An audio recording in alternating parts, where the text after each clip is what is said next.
I've always been into music, you know, ever since I was 12, 13 years old, buying vinyls, DJing at house parties. Any amount of money I got from DJing, I'd spend it right back buying CDs on vinyl. Radical Records would put out a lot of trance vinyls back in the day. Pretty much all my money went to that, and it's been a passion for a while. And I got into producing when I was about 18, 19 years old, and did that for about 2 years, kind of gave up, and then I got the itch again around 23, 24. So ever since then, been producing, and then I did a bootleg, and I sent that bootleg to Markus, and I got no reply, unfortunately. And so he had a show in Orange County in 2008.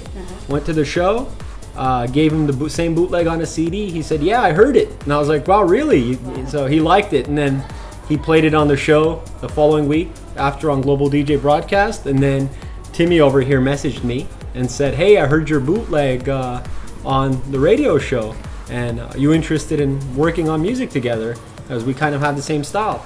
I said, "Sure." So we started collabing, and then the rest is history. Right. I mean, for the first part for me was, you know, it's probably around the same age, about 16.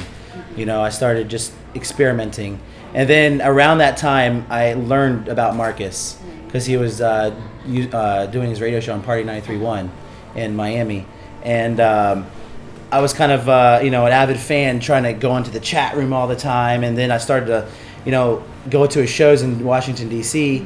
And I met him at D.C. because during that time I was kind of like taking photos of him. And then I would send him the photos in his email, kind of, having fun. And then finally I started getting more into the music and, then experimenting and producing. And then I started DJing. And then I had my residency at Fur for a year. And then... I just, that's how I, found out about Markus, and then he told the story about the later half, and it's been amazing since. So the City of Angels track is featured on Markus Schulz's new album, the LA12 compilation album. Is this track influenced by the city in some substantial way? Yeah, I would say so. I mean, when we come here, I've been here many times. I mean, for myself, he lives here. So, it's just been an amazing city, and get a lot of inspiration here. I mean, I came here about 2 years ago with him, and we actually started foundations of many tracks, and this was kind one of them, which was Invisible. Invisible was started in LA in about 2 to 3 years ago. I think. Yeah, 2 to 3 years ago, and then that was on Prague. So it gets a lot of inspiration out here. It's great. So we had Invisible on Prague, so we thought, why not do something for LA12, and we get a lot of inspiration from the city. And Tim loves LA.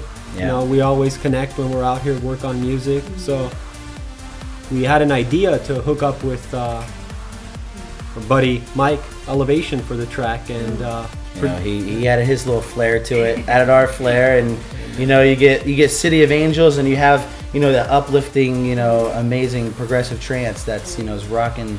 We had Big Room in mind, where we made this track wanting it to be the defining track on the compilation, and hopefully it's taken that way by the fans and listeners of the CD. That's great. So, being part of the Cold Harbour family, what was it like to work with Markus Schulz?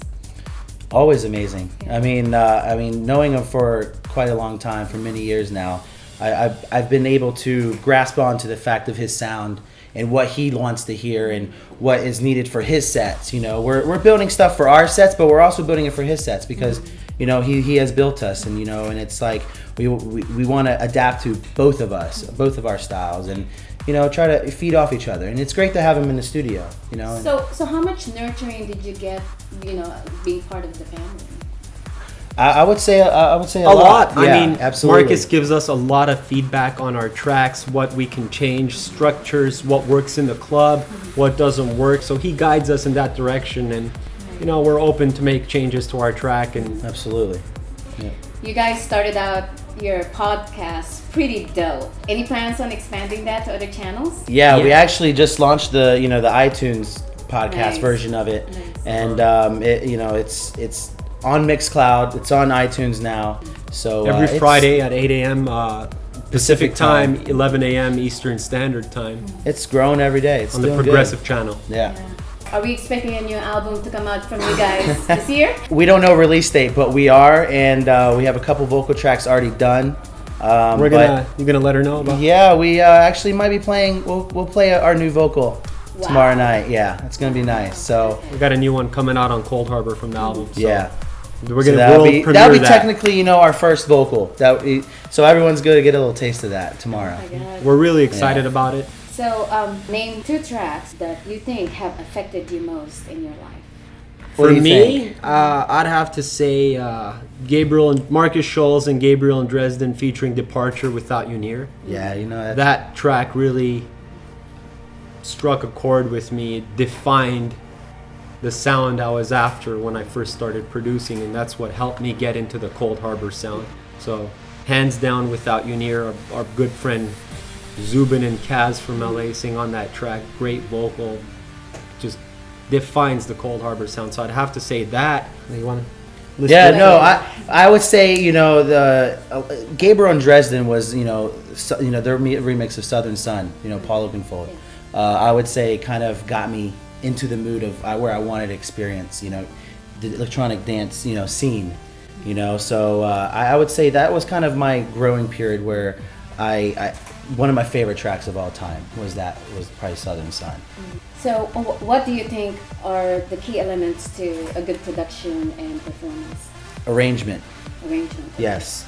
Arrangement is arrangement is key. I mean, you can have the best track, melodic or melody wise, vocal, but arrangement, because you got to get the peaks, you got to get going down, get the energy going, the tension. It's all about arrangement.